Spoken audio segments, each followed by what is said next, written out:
Madeline Soto was reported missing on what should have been an ordinary day, the kind that rarely leaves a mark on memory. She had plans, routines, people who expected to hear from her. When she didn't come home, concern started quietly. Missed calls, unanswered messages, the assumption that something harmless had delayed her. At first, no one imagined the situation would spiral into a nightmare. Her family contacted police when the hours stretched on with no word. Officers arrived, calm and methodical, asking standard questions. What she was wearing, where she was last seen, who she was with. There were no immediate signs of danger, no frantic messages, no witnesses reporting a struggle. To investigators, it looked like a typical missing person case, the kind that often ends with a relief-filled reunion. Friends described Madeline as trusting and kind, someone who didn't expect the worst from people. She believed in giving others the benefit of the doubt. That detail would later take on a chilling significance. In the early hours of the search, police focused on the usual possibilities. Maybe she needed space, maybe she stayed with someone overnight, maybe she would return on her own. But cracks began to show. Her phone went silent, not just unanswered, but completely inactive. Personal items she never left behind were still at home. A timeline that initially made sense began to feel off by minutes, then by hours. Small details refused to line up, and those inconsistencies lingered in the minds of detectives. As the search expanded, fear replaced optimism. Flyers went up, tips trickled in. Each new lead raised hope, only to collapse under scrutiny. Someone had seen someone who looked like her. Someone thought they heard something unusual. Nothing concrete stuck. Behind the scenes, investigators started asking harder questions. Who was the last person to see Madeline alive? Who had access to her? Who knew her routines well enough to exploit them? The possibility that she hadn't simply disappeared, but had been taken, became impossible to ignore. What no one realized yet was how close the truth really was. The answers weren't hidden miles away or buried deep in some remote location. They were closer than anyone thought, waiting in a place no one had seriously considered. And as the search intensified, time was already running out. As the search for Madeline Soto intensified, investigators began retracing her final known movements hour by hour. Surveillance footage, phone records, and witness statements were pulled together to form a timeline, but instead of clarity, it raised more questions. The last confirmed sighting placed Madeline with someone familiar, someone who did not immediately stand out as a threat. Police interviewed friends, co-workers, and neighbors. Most described Madeline as careful but compassionate, the kind of person who trusted people she knew and avoided confrontation. That trust, detectives suspected, may have made her vulnerable. The idea that danger could come from within her circle began to quietly take hold. One detail stood out. Madeline's phone activity abruptly stopped shortly after she was last seen. No calls, no messages, no location pings. To investigators, that silence suggested intervention. Phones rarely go dark without a reason. Someone may have wanted her unreachable. Search teams expanded beyond nearby streets to wooded areas, abandoned buildings, and places tied to Madeline's daily routine. K-9 units were brought in. Each pass through the terrain brought a growing sense of urgency. Still, there were no signs of her. No personal belongings, no witnesses, no clear direction to follow. Meanwhile, detectives noticed inconsistencies in one witness's account. Timelines shifted. Small details changed when the story was retold. Alone, they seemed minor. Together, they raised concern. Investigators pressed harder, comparing statements against digital evidence. The gap between what was said and what could be proven continued to widen. Public concern grew as days passed without answers. News coverage amplified the pressure, and tips flooded in. Some were promising, others misleading. Police chased every lead, knowing that one overlooked detail could be the difference between rescue and recovery. Behind closed doors, investigators prepared for a grim possibility. Statistically, time was no longer on Madeline's side. Yet no one was ready to say it out loud. The case was shifting, from a search for a missing person to something far more serious. And with that shift came a haunting realization. The The person responsible might already be helping police look for her.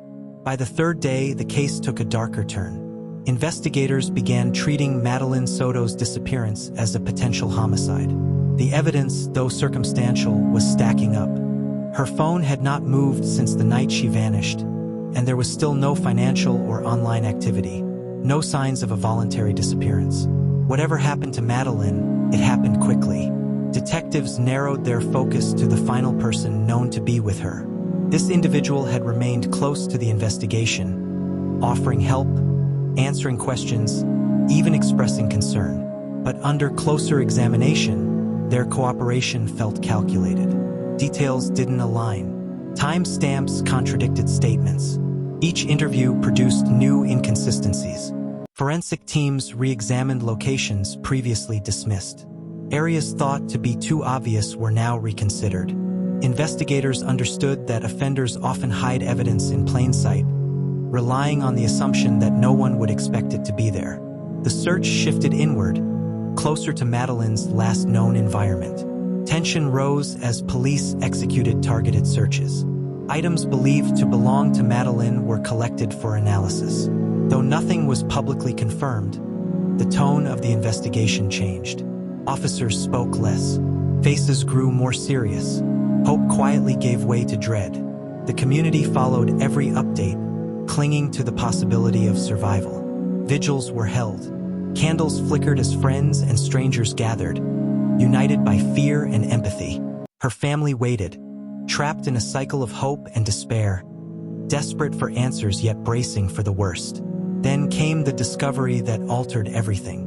A search team flagged an area previously overlooked, ordinary, unremarkable, almost too obvious to be suspicious. What they found there was enough to confirm investigators' fears. Madeline had not run away. She had not been lost. She had been deliberately hidden, and the person responsible was closer than anyone had dared to imagine. The discovery sent shockwaves through the investigation. What had once been a missing person case was now undeniably a homicide. The location, plain, familiar, and overlooked, raised painful questions about how long the truth had been sitting just out of reach. Investigators secured the scene, working carefully, knowing every detail mattered now more than ever. Forensic teams moved in, documenting everything with precision. The evidence confirmed what detectives had feared, but it also opened a new path forward. This was no accident. The way Madeline had been hidden suggested planning, control, and a chilling level of confidence. Whoever was responsible believed they would not be caught. Attention immediately returned to the timeline. Detectives reconstructed the final hours leading up to Madeline's disappearance, minute by minute. Surveillance footage was reanalyzed. Phone data was reviewed again, this time with sharper focus. Patterns emerged, movements that aligned too closely with someone already known to investigators. Interviews resumed, but the tone had changed. Questions were firmer. Silence was longer. Investigators watched reactions more than words. One person, in particular, struggled under the pressure. Statements that once sounded cooperative now felt rehearsed. When confronted with contradictions, explanations unraveled. The community reacted with grief and anger. Vigils turned somber. Online discussions intensified, demanding accountability and justice. Madeline's name spread far beyond her town, becoming a symbol of trust betrayed and danger overlooked. Her family, devastated, pleaded for answers and for those responsible to be held accountable. Behind the scenes, prosecutors began preparing for the next step.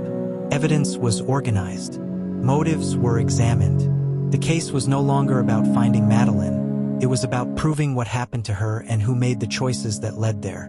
As investigators closed in, one truth became unavoidable.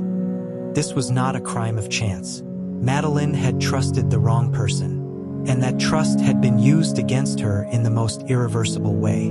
The final chapter was approaching, one that would determine whether justice would follow tragedy, or if questions would remain forever unanswered. The final pieces came together faster than anyone expected. Faced with mounting evidence, investigators moved in, determined not to let the case unravel any further. The timeline, the forensic findings, and the inconsistencies in key statements all pointed in the same direction. What had once been suspicion was now certainty. An arrest followed, bringing a mixture of relief and heartbreak. For Madeline Soto's family, answers arrived wrapped in unbearable grief. The truth confirmed what they had feared but still hoped wasn't real. Madeline had not disappeared by accident. She had been taken by someone she trusted, someone who knew how to avoid suspicion until it was too late. Court documents laid out the disturbing details. The crime was calculated, not impulsive. Investigators revealed how easily the situation had been manipulated, how trust and familiarity were used as weapons. The realization shook the community, forcing many to question how well they truly knew the people around them. As the case moved through the justice system, Madeline's name became more than a headline. It became a warning. Her story sparked conversations about personal safety, awareness, and the hidden dangers that can exist in everyday life. Laws were discussed, policies were reconsidered. Awareness grew from tragedy. Though justice could never restore what was lost, accountability offered a measure of closure.